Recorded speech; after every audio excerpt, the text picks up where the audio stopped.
انا مش طالعه اعمل ترند ولا استغل اي حد، انا طالعه اقول كلمه حق. النهارده الكلام مش لشخص واحد، الكلام لكل واحد فاكر نفسه جامد وهو ولا حاجه. انتوا اللي بتتنمروا، الكلام ده ليكم.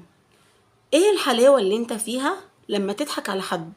ايه البطوله في انك تقلد اغنيه او حركه لحد؟ هسيب لكم مقطع صغير من اللي انتوا عاملينه ترند. هو انت مين فكرني بيه؟ اسمك ايه علشان نسيت؟ تحسوا بالفخر كده وانتوا بتسخروا؟ والله انا حاسه بالشفقه. انا نبيله البدوي عمري ما حطيت نفسي في مستوى اني اضحك على خلق الله.